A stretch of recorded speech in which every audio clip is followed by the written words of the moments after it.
भगवान में नहीं लगा के बोलो वृंदावन बिहारी लाल की जय। इसने कथा चलत रहा एक ठन बात सुनता आगे बता देते हैं, इसे सब जगह नहीं बताऊंगे, बतायल कहूँ तब बताऊं भाई गाता पर मैंने जोर से हाउ कहा पाछू वाले मन सुना थे आए पाछू तक जात आवाज कैसे कुछ नहीं कहेगा आगुच के मन हाँ हो कहा पाछू में जात है आवाज हर हर तब इसने अब काली मोल सुरता के काली हमल हरि कीर्तन में जाना रही सांगली कैंसल हो गई पानी से तो हरि कीर्तन के बाद सुरता आ गई 8 बजे के समय वाला ये समय में हरि कीर्तन सब चलते हैं पहली हरिच कीर्तन चले सब तो हरि कीर्तन जब होते तो रात्रिकालीन होते तो इसने हरि कीर्तन के आयोजन हो जैसे गाता पार में होते अब दुरिहल आते महाराज इसे की अब्बड़ भीड़ सब जन आगे हरि कीर्तन सुनना है की और जब भीड़ लगी सब जन बैठे रहे सुने 8 बजे चालू होने वाला 6 बजे सब आगे पहले सुन के जाबो तब घर में जाकर भोजन बनाबो की अतका प्रेम सब जन आग बैठ गए कुर्सी उर्सी लगे हैं अब महाराज घलो पहुंचने वाला है और 1 महीना तक महाराज लगातार बोला रात और दिन थक के रहा है महाराज बोले ही मैं कतका बोली बोला थक के रहा है रात और दिन हरि कीर्तन आप सब बैठे रहे सुने बार जैसे गाता पार के मन बैठे और जैसे महाराज पहुंची रात के 8 बजे रहे सब के सब बैठ गए एकदम संगीत वाले मन बस चालू करना है कि और जैसे चालू करना है कि महाराज नींद में रहा पहुंची सोए में टेके नींद हपर माइक में ऐसे टेक के नींद हपर के 1 महीना जागत रहा नींद है जब परी तब सोच में पड़ गए जतका बैठे रहे थे मन ये कतका बेर बोली 5 मिनट रुकी 10 मिनट रुकी आधा घंटा रुकी गांव वाले मन कथे एकर सुने ला तेकर सुतैल देखेला सब के सब उठे चालू हो गए धीरे 1 घंटा पूरा सब चल सब के सब उठ के रहेंगे इसने सुनन भई गए सुने ला रहे हैं 1 घंटा जब होई तब तक संगीत वाले घलो उठ के रहेंगे बने होंगे महाराज सूत गए थे हम उमल जा था आराम कर वो इसी अब वहां टेंट वाले भर रहे एक जन कतका बेर माइक ला हटाती तब माइक ला खींचते हो अब जैसे माइक का हाली तब एक नींद खुली और नींद खुली से 1 घंटा बाद तब देखते पूरा जतका बैठे रहा थे एको जन नहीं दिखा था जतका बैठे रहा है एको जन नहीं दिखा थे महाराज सोच में पड़ गया अतका झर रहा है तो एको जन नहीं है दादा देखते आसपास में कोनो नहीं आगो झांक के देखे तो एक जन सियानहीन बैठे कथे या ये भर बैठे कथे देख इहिल कथे भक्त जे अतका बेले बैठे पोंगा वाले कथे पोंगल खोल तो पूरा गाता पार में अभी मोल बोलन दे कथे पोंगल खोलीस कथे देखो सुनो गांव वालों तुम्हारे अंदर भक्ति नहीं है काम 1 घंटा सूत गए हो तो सबके सब चल दे यहाँ देखो माता बैठे हैं और वो कथा सुने बर बैठे तुम चल दे का हो गए मैं मातल कथा सुनाऊं कथा वो बैठे रहे बिचारी जाड़ के दिन में कापत देख हमर माँ ठंड के दिन में बैठे है मैं बड़ गरीबी न हो महाराज देख गरीबी न हो एक बात कथा सुने बैठे कैसे कथा महाराज देख हमर माता राम हाँ कथा सुनेल बैठे अतका गरीबी न हो के कथा सुनेल बैठे अरे ऐसा बात नहीं है महाराज देख भाई माता राम हाँ अपन तारीफ नहीं सुनना चाहे ऐसे होते भक्त अतका गरीबी न हो के बाद कथा सुनेल बैठे वो भड़क के हर समय काय गरीबी लगा ऐसने कहे के का की देख हमर माता राम हाँ अतका भक्ति भाव से बैठे हैं अरे ऐसा बात नहीं है महाराज देख माता राम तारीफ नहीं सुनना चाहे बोलते जाए पोंगल बढ़वाते जाए कहते ऐसा बात नहीं है महाराज तक का बात है दाई कथे ते मोर बात ला सुनबे नहीं सुनस कथे माता राम भड़क ते मोर बात ला सुनबे नहीं सुनस कथे देख हमर माता राम कथा सुनेल बैठे नहीं सुनेल बैठे कथे का होगे माता राम कथे देख सब जन चल दे लेकिन कथा सुनेल बैठे अरे मैं नहीं सुनेल बैठे हो महाराज अतका जाड़ के दिन अरे देख जाड़ में कथा सुनेल बैठे बोलते जाए, पोंगा बांटते जाए। जाड़ में कथा सुने बैठे, अरे जाड़ में नहीं बैठे हो महाराज, महू चल देते हो, लेकिन तेजे में बैठे साजे नवा चादर ले तेला बिछा दे, वो चादर लेके बर में बैठे हो तो चादर कैसे थी बैठे हो कहते ता कहते पोंगा वाले बंद कर दे तो चादर ले जाओ महाराज। हेलो चल देता था। बोलो वृंदावन बिहारी लाल की। कहने का भाव क्या है, हम ये सोचते हैं सभी कथा श्रवण कर रहे हैं, लेकिन जब तक मन नहीं लगेगा तब तक कथा में आनंद नहीं आ सकता। मन को लगाना पड़ेगा। यहाँ हजारों व्यक्ति बैठते हैं, हजारों व्यक्ति में किसी एक का मन यदि भगवान की कथा में लग गया, हजारों में, तो कथा सार्थक हो जाती है। एक व्यक्ति का भी मन यदि कथा में लग जाए तो उसका कथा का भाव सार्थक हो जाता है, एक व्यक्ति का। इसलिए कहा गया कोई ना कोई चीज, हजारों चीजें बताई जाती है कथा में, लेकिन एक चीज को रोज ग्रहण करना चाहिए, चाहे किसी भी भाव को रोज ग्रहण करना चाहिए, तभी वो जीवन सार्थक होता है। भगवान शिव जी ने सृष्टि की रचना कैसे की, सोचिए सृष्टि कितना सुंदर बनाए भगवान शंकर जी, शिव जी के द्वारा ये सृष्टि हुई। हर पुराणों में अलग अलग वर्णन मिलता है। ये जब सृष्टि को शिव जी ने बनाया तो भगवान शिव जी जब प्रकट हुए, शिव जी का स्वरूप इतना दिव्य तेजमय है, तो शिव जी ने सोचा ये चारों तरफ जलमग्न है, इसको मैं विस्तार करता हूं। तो शिव जी से ही ब्रह्मा जी और विष्णु जी उत्पन्न हुए। बाएं से ब्रह्मा जी, दाहिने से आज विष्णु जी का प्रागट्य हुआ। हाथों से, एक हाथ से विष्णु जी, एक हाथ से ब्रह्मा जी, दोनों का प्रागट्य हुआ। और दोनों का जब प्रागट्य हुआ तो ब्रह्मा जी कमल के पुष्प में, और कमल के पुष्प में हैं, तो ब्रह्मा जी ने देखा कि मुझे जन्म देने वाला कौन है, मुझे इस संसार में लाने वाला कौन है। तो इतना विशाल पुष्प है, चारों तरफ जल ही जल है, कोई दिख नहीं रहा। विष्णु जी तो जान रहे हैं, शिवो हृदय विष्णु और विष्णु हृदय शिव, दोनों एक दूसरे के पूरक हैं। तो आज जो है नारायण से भी ब्रह्मा जी नाभि कमल से प्रकट हुए, और जब प्रकट हुए हैं तो आज देखने लगे चारों तरफ कमल का पुष्प है विशाल। ब्रह्मा जी ने देखा मुझे प्रकट करने वाला कौन है, चारों तरफ देखे कोई नहीं दिख रहा है। ब्रह्मा जी के दो प्रश्न है, मैं कौन हूं और मेरा कौन है। जीवन में हर व्यक्ति का दो ही प्रश्न है, मैं कौन हूं और मेरा कौन है। मैं कौन हूं बताइए, मैं कौन हूं।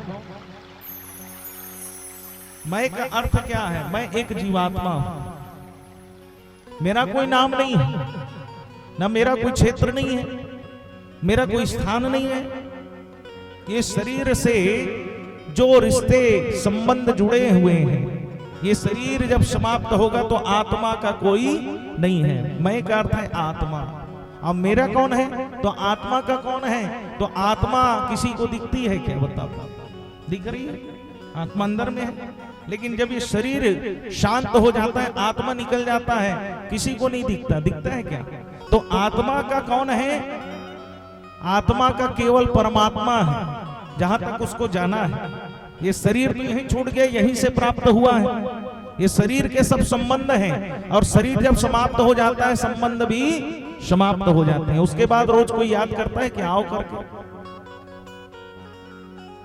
स्मरण में रहेगा, लेकिन वो व्यक्ति का दर्शन नहीं हो सकता। स्मरण रहता है जब कोई चला जाता है। इसलिए कहा गया आत्मा का केवल और केवल परमात्मा है जो उसका साथ देगा।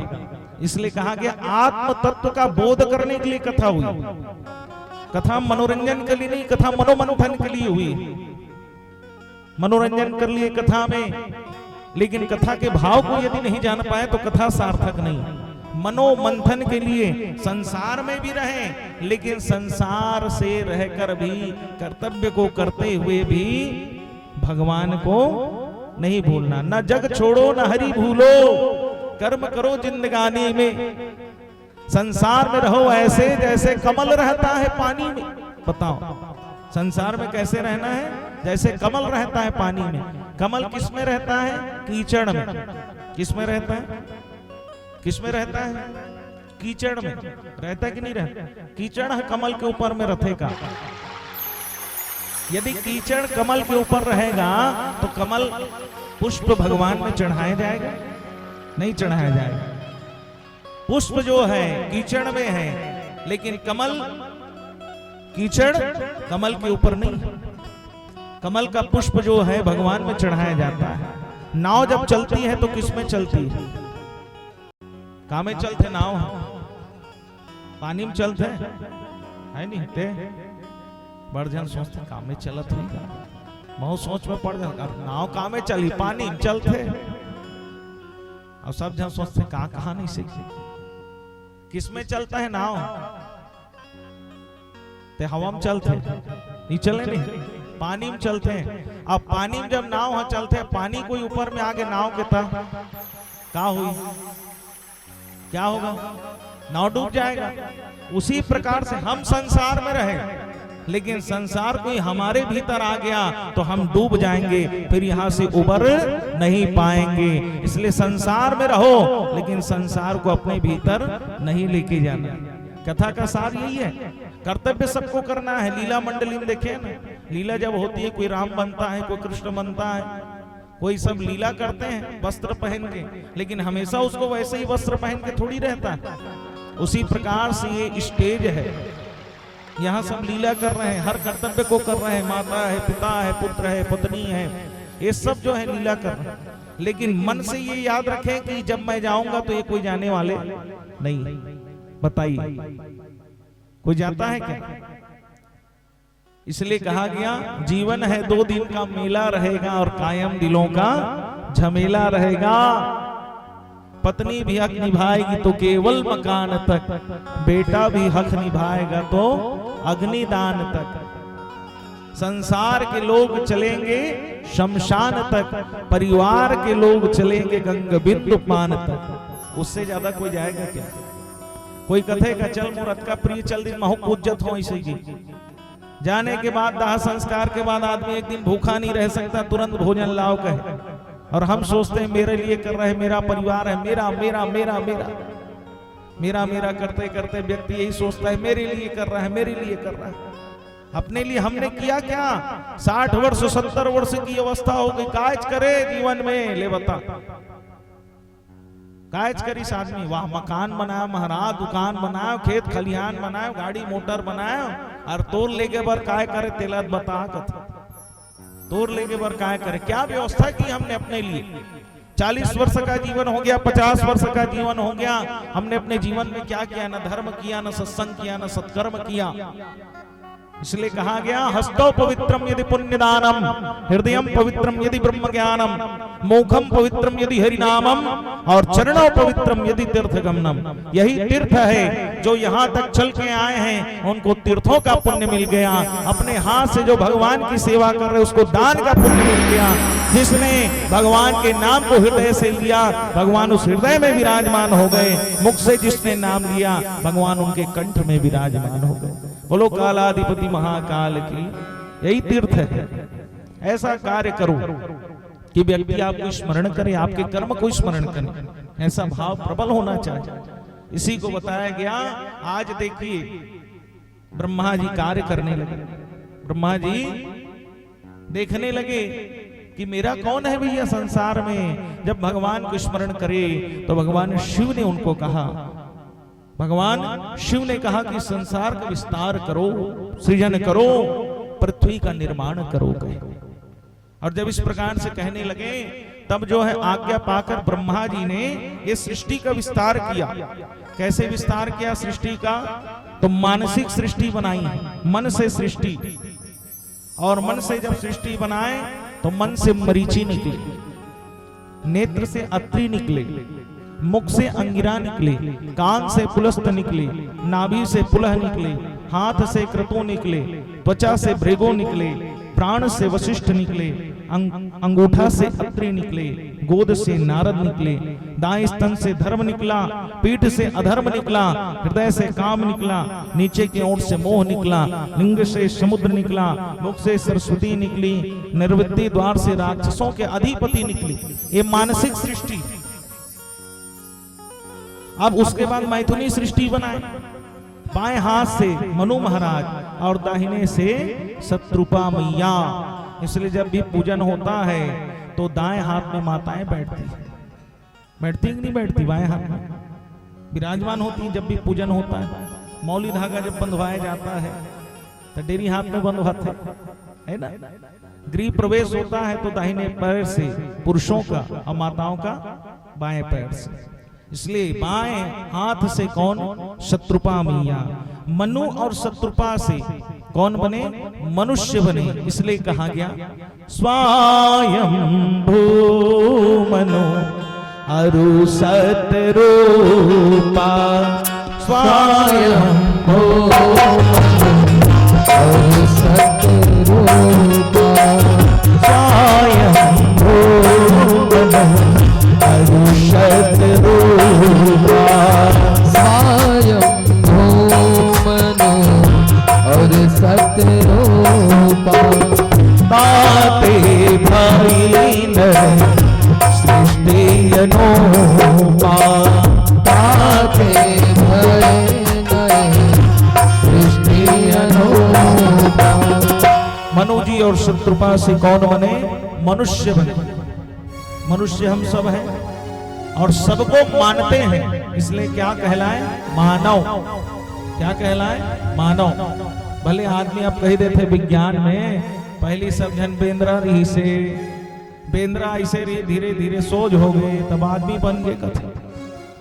कथित नहीं कहा है नहीं ताभित घलो बेंद्रा थे मन तो सोच नहीं होती।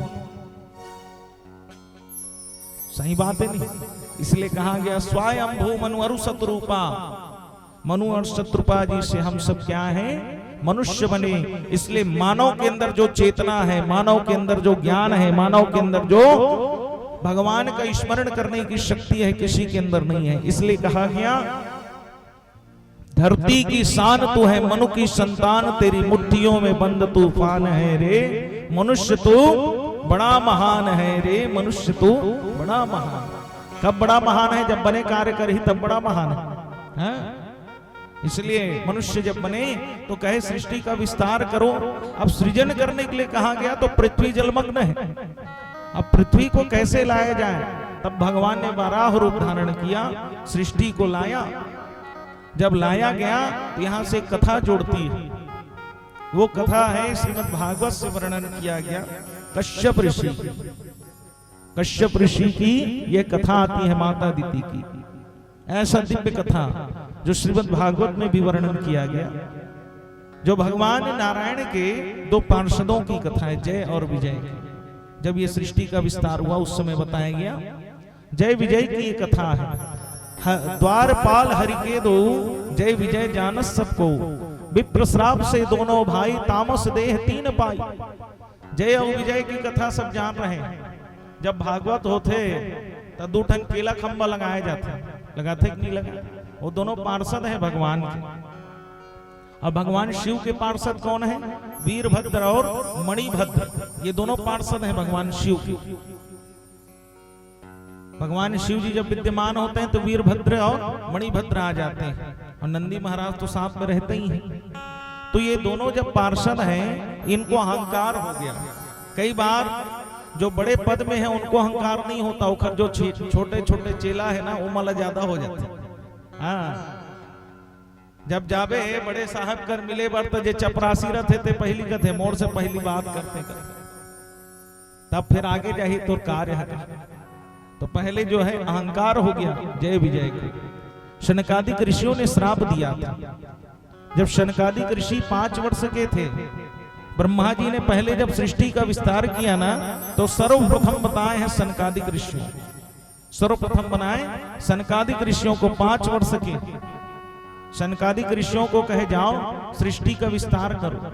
कहे सृष्टि का विस्तार हम नहीं करेंगे, हम लोग भगवान का भजन करेंगे। कथे हम भगवान के भजन में लीन रहना चाहते हैं, हमको संसार में नहीं फंसना। गृह कारज नाना जंजाला ते अति दुर्गम शैल विशाला। संसार के कार्य में नहीं फंसना है। कहे क्यों भैया? कहे संसार में यदि गृहस्थ में फंस जाएंगे तो भगवान की भक्ति नहीं करेंगे। लेकिन भगवान ने कहा भैया ज्ञानी तो आत्मा है लेकिन गृहस्थी परमात्मा है। क्यों कहे?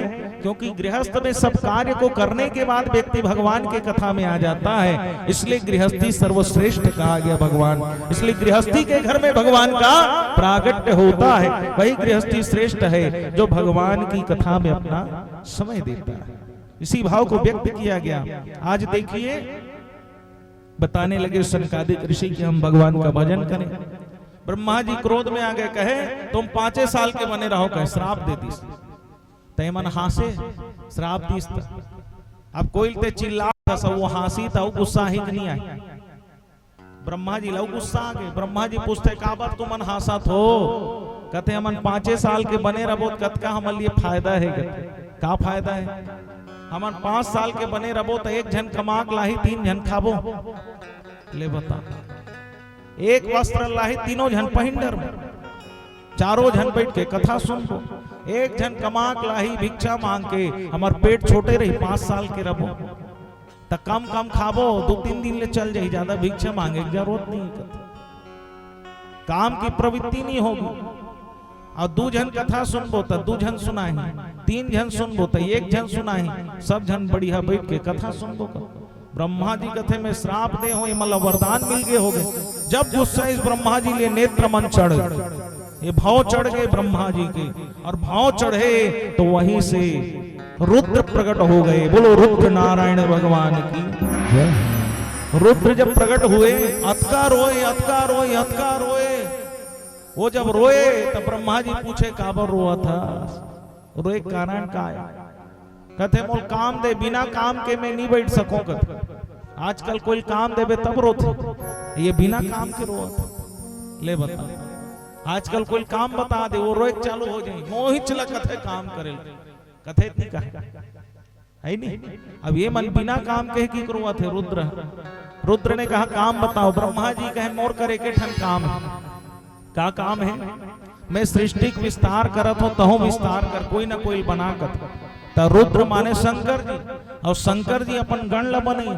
जब बने इस काकरो 4 हाथ मुड़ी नहीं है, काकरो 10 मुड़ी हाथ नहीं है, काकरो गोड़ है तो 10 ठन गोड़ मुड़ी नहीं है।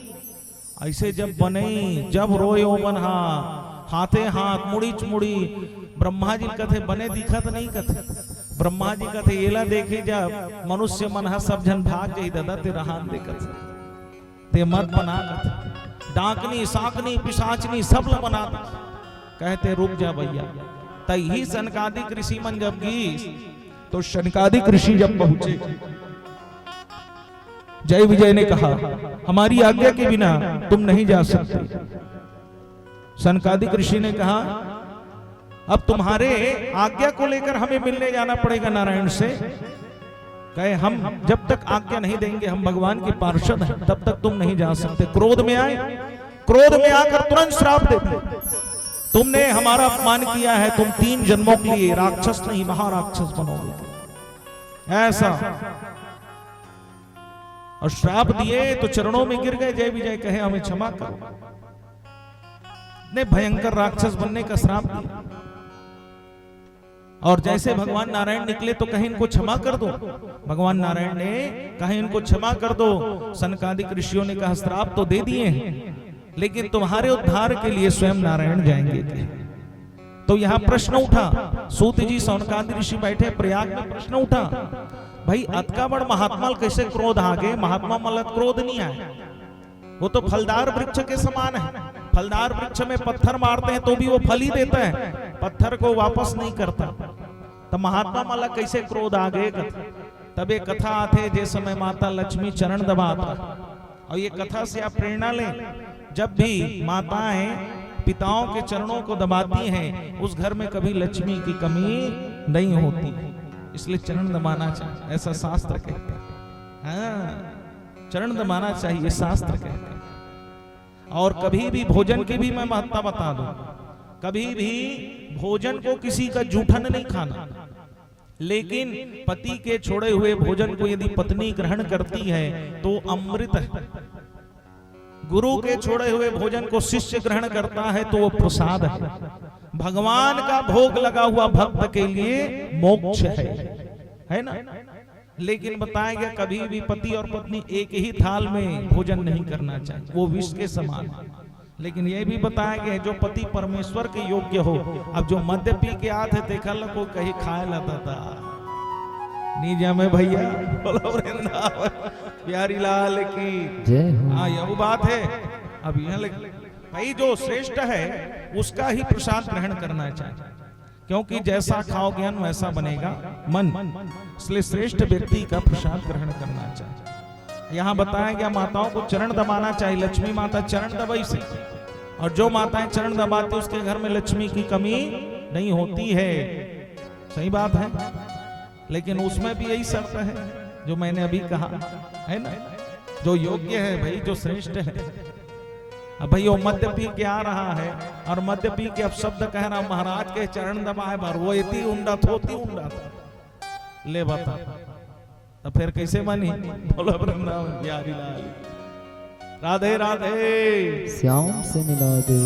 बीच वाले मन तो कहा तो नहीं देखा महाराज है, यहाँ सबको दिखा तो ओकरे से ऊंच में बैठे होंगे। राधे राधे देखे देख देख इसका। ओम नमो भगवते डोंट वरी बोल हरि। अब यह सीख जा रहा हरमरी वाले महाराज का है। डोंट वरी माने निश्चिंत रहो। जब हम गोरखपुर जात रहने एक महात्मा मिले, अलमस्तम आनंदमय महात्मा, हम महात्माओं का आनंद ही अलग है। तो महात्मा जात जात बोला रहा है डोंट वरी बोल हरि।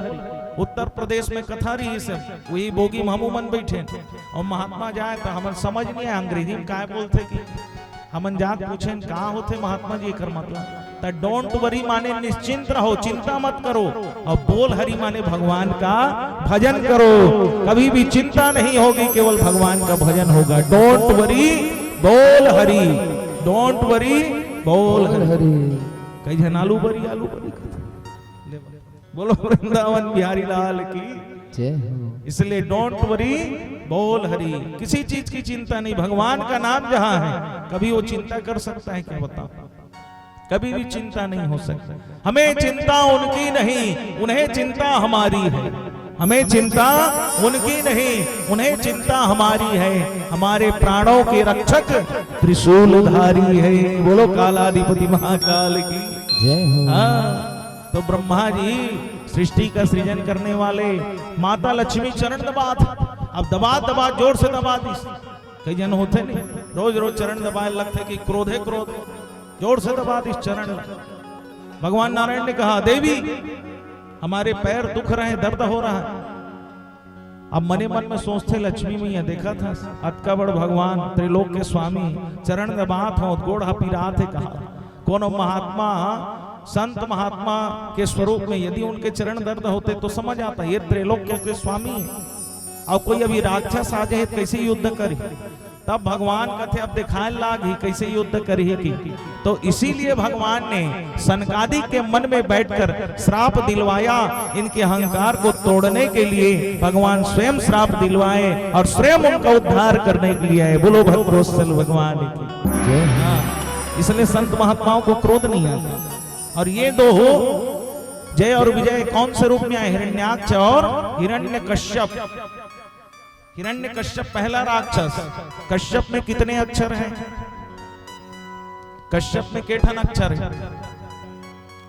केठन अक्षर है जे सुना थे तेमन बताई, और जे तीसरा नंबर के है तेमन नहीं बताए। हमन बताएं 3 श्रोता होते आए रहे शुरू थी। कौन कौन श्रोता होते?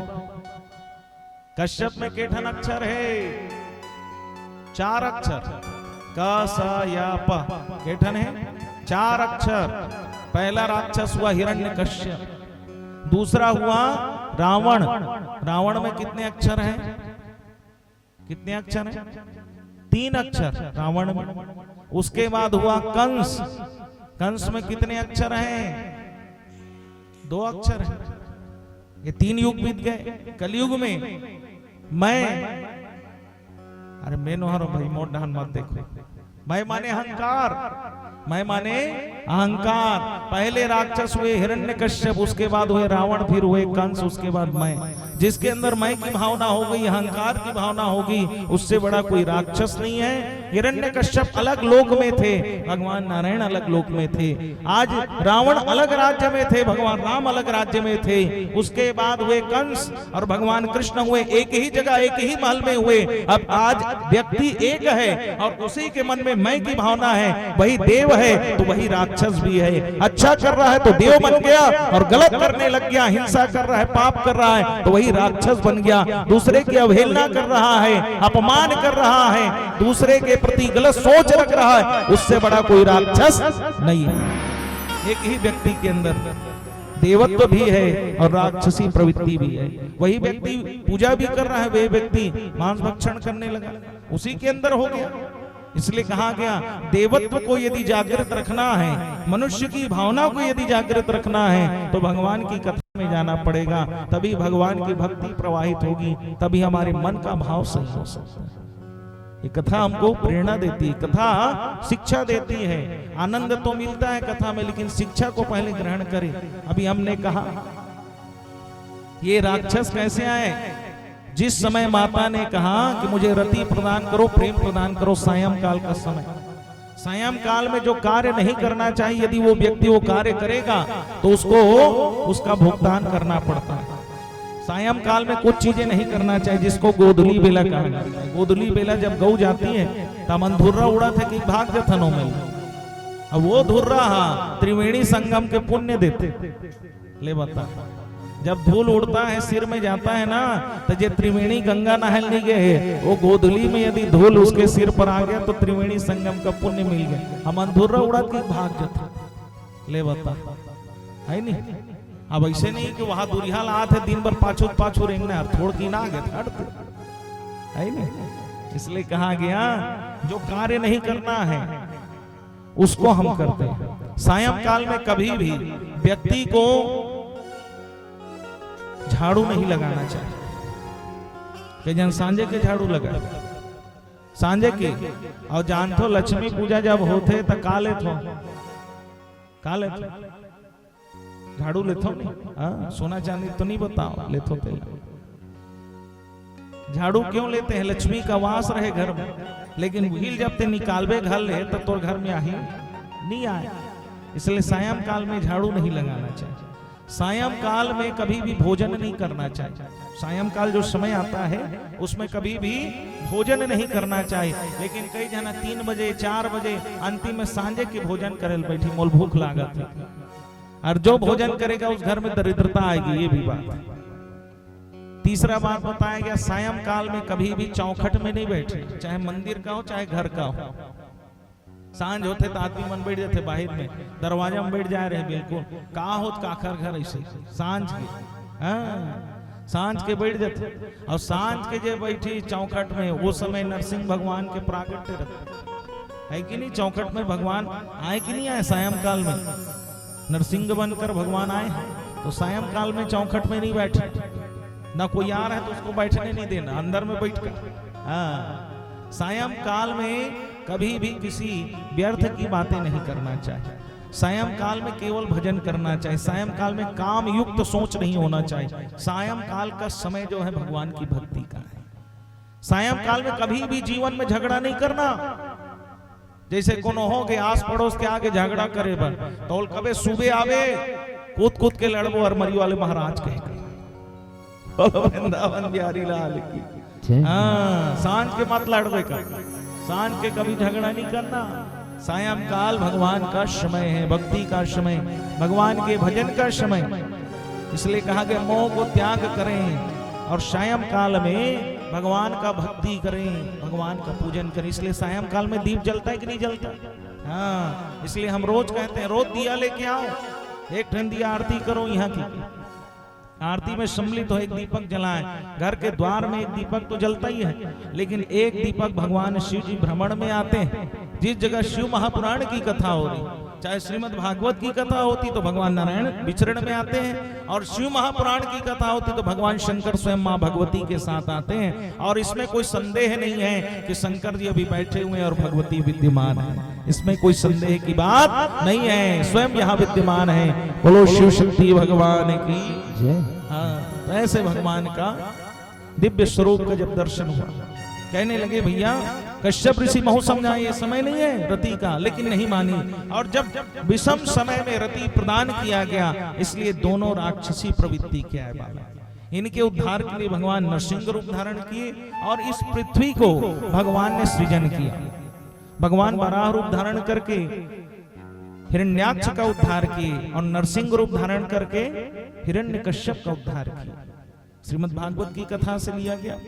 सृष्टि वर्णन जब हुआ तो सृष्टि के विस्तार में जब भगवान थक गए, वराह रूप में भगवान जब आए थक गए थे, तो पसीना निकलने लगा। पसीना जब निकला भगवान के तो पसीने की बूंदे गिरी, रुआ गिरा, रोम छिद्र जब गिरे वहां से कुसा का निर्माण हुआ। इसलिए कभी भी कोई पूजन होता है जो सोने की अंगूठी नहीं पहनते, सबसे सर्वाधिक महत्वपूर्ण पवित्री है कुसा। यदि नहीं है तो स्वर्ण बताया गया। पूजन में कुशा की बड़ी महत्ता है, आसन में कुशा की महत्ता है। आप देखिए अभी पितृपक्ष में तर्पण में कुशा की महत्ता है। जो भगवान के रोम है उसको कुशा कहा गया, वहां से निर्माण हुआ। पसीना गिरा तो वहां से तीली निकला, इसलिए तीली दान करते हैं भगवान। इसलिए बताया गया भगवान ने सृष्टि को जब सृजन किया तो संकल्प से किया। कोई भी पूजा में यदि संकल्प नहीं हुआ तो उसका पुण्य मिलने वाला नहीं है। इसलिए रोज यहाँ जब पार्थिव शिवलिंग का पूजन होता है ना तो संकल्प करते हैं। संकल्प होने के बाद उसको पूर्ण करते हैं दक्षिणा के साथ में, तभी इसका पुण्य मिलता है हमको। जब तक संकल्प नहीं होगा तब तक कथा यज्ञ का पुण्य हमें मिलने वाला नहीं है। तो भगवान जब इस सृष्टि को रचा तो मनुष्य को बनाया। हम मनुष्य कद का सुंदर बना है, सोचो। तबुल कबू भगवान ला धन्यवाद दे हो, क्यों कबू भगवान ला कोनो हाँ ये उंगली भर सोना का अंगूठी लाए तो 100 खाओ के बहुत बढ़िया सोना का अंगूठी लाए बहुत बढ़िया। और ये उंगली हनी रहती ता कैसे पहनते हो? ता ये उंगली जे दे तेल कबू धन्यवाद के हो नहीं के कहना चाहिए कि नहीं कहना चाहिए? जीवन भर हमने भगवान को दोष दिया, आपने मेरे लिए ये नहीं किया, वो नहीं किया, ये नहीं किया, हमने दोष दिया भगवान को। इसलिए कहा गया कभी भी भगवान को दोष नहीं देना चाहिए। ये नेत्र भगवान कद का सोच के मनुष्य बना है। ये आखिर कोई पाछों दे देती कैसे देखते हो? ये आखिर कोई पाछों में रहती और ये 2 ठन के जगह हम 4 ठन रह रहती कैसे लाग बताओ? ये कान ला भगवान कद का सुंदर बना है और ये चेपटा कर देती बताओ। सोचो जरा, जब इसको भगवान प्लेन कर देती तो कैसे चश्मल पहनते थे? बता नहीं पहन सकती। भगवान है नाक ला बरोबर बना है, नाक ले पाछुम नहीं दे आगुम दे। दांत ला बिल्कुल भगवान सेटेड बना है, सब ले निकाल देती कैसे खाते हो कुछ? भगवान ने सोच कर बनाया सर। जो व्यक्ति एक बार संसार से चला जाएगा उसको कितना भी प्रयास करो उसको दोबारा देख सकते हैं क्या? भगवान ने जिसको एक बार गढ़ दिया उसको कितना भी प्रयास करो वो व्यक्ति दोबारा दिखने वाला नहीं है। इसलिए कहा गया भगवान ने जिसको जैसा बनाया उसके समान कोई और दूसरा नहीं हो सकता। सब जन कथे मिलते तोरे चसंधीस महाराज है, तोरे चसंधीस महाराज और वायरिश महाराज तोरे चसंधी, लेकिन ओखर नाक है थोड़ दिन चैप्टर इसका ले माने कोई ना कोई कमी आदमी में। सब एक जैसे नहीं हो सकते, सबका स्वभाव अलग है, सबका बोली बात अलग है। संसार में कोई किसी के बराबर नहीं, सबका अलग अलग स्वभाव है। एक ही पिता के 2 पुत्र होते हैं, दोनों का स्वभाव अलग अलग होता है। इसलिए कहा गया हर व्यक्ति का स्वभाव अलग अलग होता है। जीवन में कभी किसी की तुलना नहीं करना चाहिए। एक बच्चा पढ़ने जा रहा है, उस बच्चे का कंपेयर दूसरे बच्चे से करोगे उसमें हीन भावना आएगी। इसलिए जीवन में कोई भी व्यक्ति बराबर नहीं, जब ये 5 उंगली बराबर नहीं है तो हम क्या होते हैं किसी की बराबरी करने वाले। इसलिए कहा गया जो अपने जगह में है वो श्रेष्ठ है। सबको भगवान ने अद्वितीय गुण दिया है, कोई गुणहीन नहीं है, सभी गुणवान है। हर व्यक्ति गुणवान है, हर व्यक्ति पूजनीय है क्योंकि उसमें परमात्मा है। इसलिए कहा गया सिया राम मैं सब जग जानी और करहु प्रणाम जोरी जुग। सब में परमात्मा है, इसलिए कोई छोटा नहीं कोई बड़ा नहीं। भगवान की कथा में, भगवान के स्थान में, भगवान के मंदिर में कोई भी छोटा नहीं है ना कोई बड़ा नहीं है। ये भेदभाव करने वाले हम कौन हैं बताइए? यहाँ कोई भेदभाव नहीं है भगवान के द्वार में, भगवान के मंदिर में। इसलिए कहा गया सबके भगवान हैं, इसलिए भगवान को सब प्रणाम करें। सभी के भगवान हैं, सभी भगवान के दर्शन करें। भगवान की कथा में, भगवान के मंदिर में कोई भेदभाव नहीं, न करना भी नहीं चाहे। कोई छोटा नहीं, कोई बड़ा नहीं। बताइए कथा में कोई छोटा बड़ा होता है क्या? नहीं होता। इसलिए कहा गया जीवन में कभी किसी को यदि छोटा और बड़ा देख रहे हैं तो उसके अंदर सरलता नहीं हो सकती, समता नहीं हो सकती, समदर्शिता नहीं हो सकती। समदर्शिता का भाव क्या है? जो सबको समान माने, किसी के अंदर कोई भेद ना करे। इसलिए कहा गया जात पात पूछे नहीं कोई, हरि को भजे सो हरि का हो। जात पात देखने वाले हम हैं। तोर का जात है कहा पूछते नहीं, पूछ तोर का जात है कथा भैया नौखर जात है न तोड़ जात है। बताओ काकरो जात है? नौखर जात है, न मोड़ जात है, जे जात है ओखर जात है। देने वाला वही है। हमार मन के काय जात है? हमन तो फोकट के सूर्य है, चंद्रमा है, प्रकृति है, सब बर्बाद हम ही बंद करा था। का भगवान अच्छा बनाए थे, सुंदरता के लिए सब बना रहे हैं ना। ये सब जो है हमन कहते बेंद्रा आगे कहा, और ते बेंद्रा की जगह में जावा था तब बेंद्रा यहाँ मत। बता हम कर रहे हैं कि नहीं कर रहे हैं? पेड़ को हम काट रहे हैं, प्रकृति से खिलवाड़ हम कर रहे हैं। ये जितना रोड बनाए हैं सीमेंटीकरण का, आज जलवायु क्यों प्रदूषित हो रही है? हमने किया इसे। ये हमारे कर्मों का फल है, हम कर रहे हैं। हमको सुंदरता चाहिए इसलिए सब नाश कर रहे हैं हम। भगवान ने प्रकृति को अच्छा दिया है, हमको सौंपा, लेकिन हमने दुरुपयोग किया। हम स्वार्थी हैं इसलिए पेड़ को काटे जा रहे हैं और सुंदरता के लिए सब बना रहे हैं। और शोषण ही नहीं होगा तो जल कहां से इस पृथ्वी में सतह में रहेगा? बताइए आज जलवायु प्रभावित हो रही है। आज हम अपने स्वार्थ के लिए सब कार्य को कर रहे हैं। आज कहे भैया इतना बारिश हो रहा है फिर भी गर्मी क्यों नहीं जा रहा है? क्योंकि हमने सभी पेड़ों को काट दिया। इसलिए कहा गया प्रजातंत्र हावी हो गया है। राजतंत्र जो है प्रजातंत्र पर हावी हो गया। राजाओं का समय आ गया है। जितने भी राजतंत्र वाले अपने स्वार्थ के कारण ये सब कार्य कर रहे हैं। उनका क्या है भैया? स्वार्थ के कारण पैसा मिल गया, सब कर रहे हैं, संसार नष्ट होते जा रहा है। हाँ देखिए व्यक्ति परेशान होते जा रहे हैं। क्यों? राजा के कर्म से प्रजा सुखी और दुखी होती है। राजा का कर्म ही श्रेष्ठ नहीं है तो कहां से प्रजा दुखी नहीं होगी? ये सब कारण ही। इसलिए कहा गया अपनी प्रकृति को बचाएं। परमात्मा ने जो दिया इसका सदुपयोग करें, इसका दुरुपयोग ना करें। परमात्मा ने कितना सुंदर दिया है, साग सब्जी दिया है, इसको ग्रहण करें। लेकिन मध्य मांस ग्रहण कर रहे हैं, मांस भक्षण करने में लगे हुए। बताओ अभी लई से टुकनी में जिमी कांदा, बताओ का बोल लई से? कारण का है? का होता जिमी कांदा चढ़ाए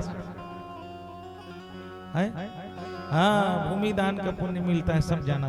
क्यों? क्योंकि ये पृथ्वी से उत्पन्न हो रहा है, यहीं से तो ये सब मिल रहा है। जितना साग सब्जी सब यहीं से मिल रहा है और इसका हम दुरुपयोग कर रहे हैं। मध्य के लिए, मांस के लिए जीवों को मार रहे हैं। भगवान ने इतना सुंदर प्रकृति दिया, इसका दुरुपयोग कर दिया, इसका सदुपयोग नहीं किया। बताइए इसी कारण से व्यवधान हो रहा है। खेत की उर्वरक क्षमता को देखिए, जितना नहीं चाहे उसमें उतना ज्यादा हम कर रहे हैं तो कैसे नहीं होगा? इसलिए कहा गया संतुलित करें प्रकृति को, पेड़ लगाएं। क्योंकि पृथ्वी का ऋण होता है, पृथ्वी माँ है। जब उठते हैं तो पृथ्वी का प्रणाम करते हैं कि नहीं करते? कौन कौन करते हैं? हाँ पृथ्वी को प्रणाम करें क्योंकि ये माँ है, इसमें हम चरण रख रहे हैं, यहीं से हमारा जीवन हो रहा है, यहीं हम सब कार्य कर रहे हैं, यही मल मूत्र त्याग कर रहे हैं। ये माता है, इसलिए माता को प्रणाम करना चाहिए कि माता आपके ऊपर हम चरण रख रहे हैं, आपके ऊपर हम अपना पैर रख रहे हैं, माता को प्रणाम करें। ये पृथ्वी का ऋण है क्योंकि यहाँ हम अपना जीवन व्यतीत कर रहे हैं। इसलिए पेड़ लगाना चाहिए व्यक्ति को। 100 पेड़ यदि व्यक्ति लगा रहा है तभी वो ऋण से उऋण होगा। यहाँ तो एक ठल्ला लगा ही और 100 ठल्ला काट डरत। हाँ फोटो भर तो खिंचाना है, फोटो खिंचा ले तानो का होत पेड़ के कोनो जानबे नहीं करा थे, कते ढान पे कई तिला ले बता। अब मैं लगाया हूं कि कोई जीवन भर इंस्टाग्राम में चलत हो, 100 साल हुई चली। हाँ पेड़ फेंका गया ऊपर और 100 ठन पेड़ अलग काट डरे। तो ऐसा नहीं करना है। गुरु का ऋण है, गुरु के ऋण से उऋण होने के लिए अशिक्षित को शिक्षा दिलाएं। माता पिता का ऋण है, माता पिता के ऋण से उऋण होने के लिए कन्यादान करें। पिता के ऋण से उऋण होने के लिए पुत्र का विवाह करें। ये जो है ऋण होता है। और आज तो विवाह का ही प्रसंग है। जिस प्रकार मां भगवती भगवान शिव जी को वर्ण की है, उसी प्रकार से हर युवा वर्ग को संदेश दिया जाता है कि माता पिता के अनुकूल ही विवाह करना चाहिए। ये कथा से हमको प्रेरणा लेनी चाहिए, क्योंकि हम यदि थोड़ा सा पढ़ लिख लेते हैं तो हमको ये लगता है कि हमसे श्रेष्ठ कोई नहीं, फिर अपने माँ पिता को ही हम अपशब्द कह देते, उनकी बातों को नहीं सुनते, हम उनकी बातों को श्रवण नहीं करते। इसलिए कहा गया उनके अनुरूप ही विवाह करें। यदि कोई पुत्री ऐसा ना करे, पुत्र ऐसा ना करे, तो माता पिता को नरक में जाना पड़ता है। और यदि अपने कुल में यदि विवाह नहीं किया, उससे जो संतान होगी वो कितना भी जल दे, लेकिन वो जल प्राप्त होने वाला नहीं है। इसलिए माता पिता के अनुकूल ही विवाह करें। जिसने जन्म दिया है उससे ज्यादा कोई प्रेम कर सकता है। अपना जीवन समर्पित कर देते हैं अपने उस पुत्र पुत्री को पढ़ाने लिखाने, आगे बढ़ाने। इसलिए कहा गया यहाँ से कुछ सीखें। शास्त्र क्या कहते हैं, उनके अनुरूप हमको चलना चाहिए। भगवान ने जब इस सृष्टि की रचना की, सुंदर बनाया, रचा है सृष्टि को जिस प्रभु ने, वही सृष्टि चला है। रचा है सृष्टि को जिस प्रभु ने, वही सृष्टि चला रहे। रचा है सृष्टि को जिस प्रभु ने, वही सृष्टि चला रहे। जो पेड़ हमने लगाया पहले, जो पेड़ हमने लगाया पहले, उसी का फल हम अब पा रहे हैं। सृष्टि को जिस प्रभु ने, वही सृष्टि चला रहे। रचा है सृष्टि को जिस प्रभु ने, वही सृष्टि चला रहे हैं।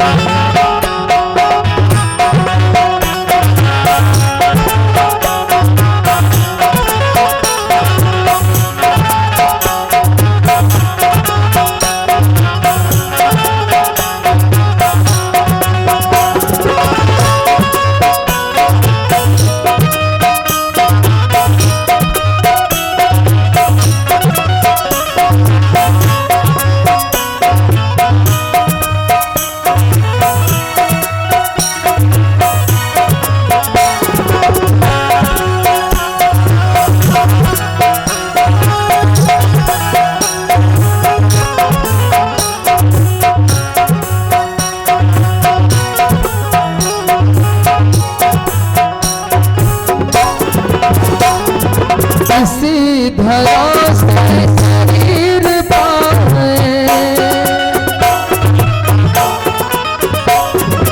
इसी धरा से शरीर पाए, इसी धरा में फिर सब समाए।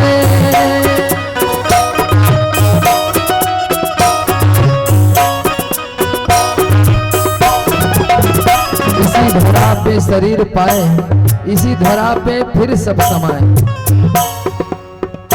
हो है सत्य नियम यही धरा का, है सत्य नियम यही धरा का। एक आ रहे हैं, एक जा रहे हैं। रचा है सृष्टि प्रभु ने, वही सृष्टि चला रहे हैं। सृष्टि को जिस प्रभु ने, वही सृष्टि चला रहे हैं।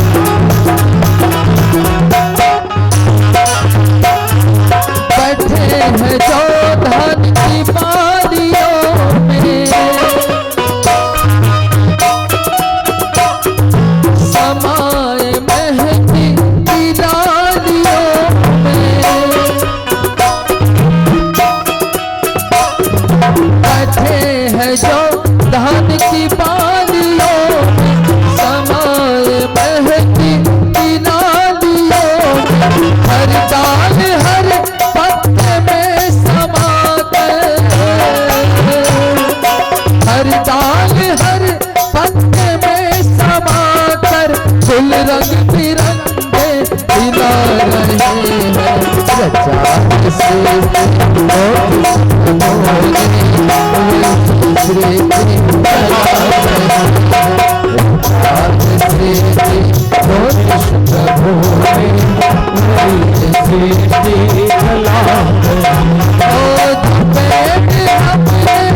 रचा से जो पेट हमने लगाया पहले, उसी का फल अब हम पा रहे हैं।